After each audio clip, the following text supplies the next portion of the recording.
One of the most beautiful parts of the Highlands is the area around Ben Nevis. A lot of the time its summit is hidden by rain clouds, and every day millions of gallons of water flow down from the high peaks into this, the Glen Nevis River. The river carries all the rain and melting snow from Ben Nevis down to the sea at Fort William. And at the moment, it's not very full of water, but what there is moving very quickly. And today, I'm going to race down this river. Not in a boat, not in a canoe, but on this, a commoner garden airbed.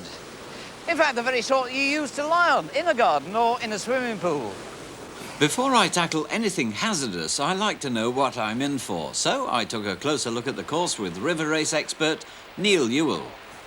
I'll tell you what, I'm glad there's a footpath down to the start, because I thought we had to throw ourselves off the cliff to get in the water. But this is where we started, is it, Neil? Yeah, it's just right down there. Well, it's quite deep, actually. Is it like this all the way down?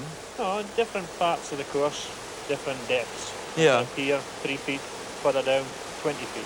What about the sections, of the various sections? Well, to start off, there's the gurgle section. It goes straight down for about 3/4 of a mile. Yeah. Then we have the leg breaker. It's just a couple of wee falls, you know. Oh, what? Just a leg breaker. It's just wee bits like this, you know, a bit rougher, that's all. Doesn't break your legs, does it? No, not really, you know. So, in fact, it's quite fun. Yeah. I shall enjoy it. Oh, yes, Right. enjoy once you start. Let's go get the airbeds. Each year in July, about 80 people take part in the race, and not just for their own amusement either. The event is staged for a very worthwhile cause to buy badly needed life-saving equipment for the volunteers of the Lochaber Mountain Rescue Team. I must admit, I'm very glad to see the ambulance there, because this race isn't going to be as easy as you might think. In fact, I think it's going to be quite dangerous. Another lot of protection is my wetsuit, because that water's going to be icy coming down from the top of those mountains. In case I fall off the airbed, I've got a flotation jacket. And just in case I come head-on with a boulder, I've got a crash hat, because I don't want to split their boulders in two. And now I think I better meet the lads. I was going to challenge 6 of Fort William's fastest and toughest river racers: Ross Davison, Willie Anderson, Billy Monroe and Keith Sangster, as well as one of the youngest ever competitors, Alan Kellock, and finally Neil Ewell. I shall put my hat on, pick up my airbed. I think we'd better get down the start line, hadn't we? Right. In a river race, you don't all start at once. That would be impossible. You go off at fixed times so that when you finish, the judges know how long you took, and the one who completes the course in the fastest time is the winner.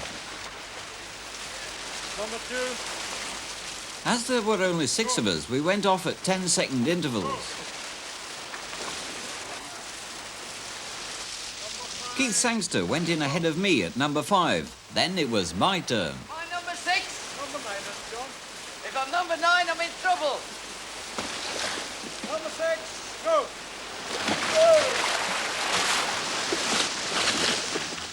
The first section was fairly easy going, but I found it very hard to stay on top of my airbed.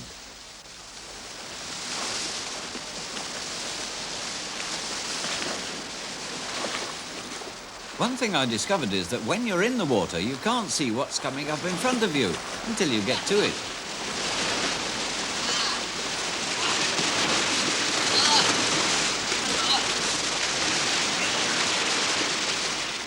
This section was called the Gurgle. I can't think why. It's a nice, gentle name for a very rough stretch of water.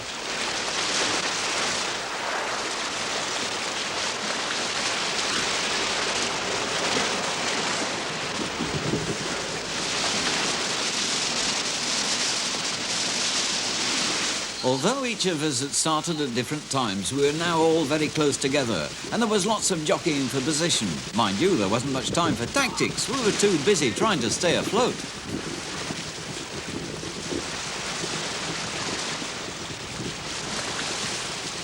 By now we were in the notorious leg breaker section. It was no easier than the Gurgle. In fact, it was just as treacherous.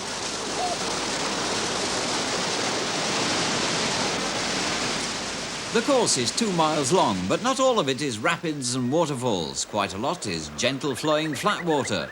Not as exciting as the raging torrents, but hard work all the same. When I saw the crowds waiting on the bridge, I knew the next bit was going to be the toughest and most dangerous of all. The only way to get down to the last part of the course is to climb onto the bank and prepare to leap into 8 metres of icy water 10 metres below. They call it the Lower Falls Leap. The Glen Nevis racers are a brave bunch, but they're not stupid. So in case of disaster, there's an expert diver on hand. Keith arrived first at the falls, and he was first to jump.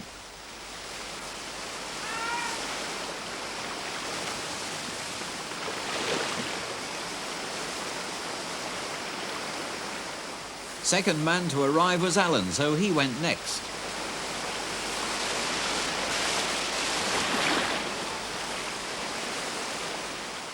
I thought it looked pretty terrifying, but the others said it was great fun, and they all seemed to enjoy themselves, particularly Neil.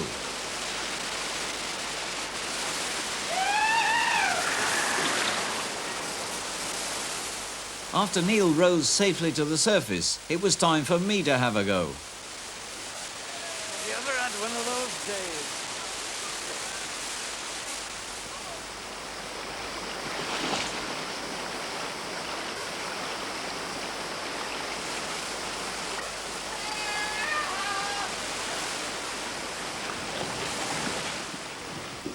Once I realised I was still alive, I found I'd only 2 problems. One was finding my airbed, and the other was climbing back onto it.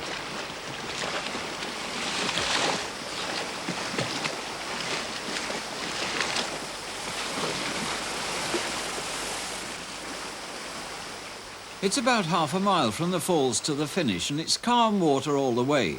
But it's over this stretch that the experts can make up for lost time. Not that that mattered anymore. We arrived together absolutely exhausted, and all I wanted to do was to go to sleep for hours.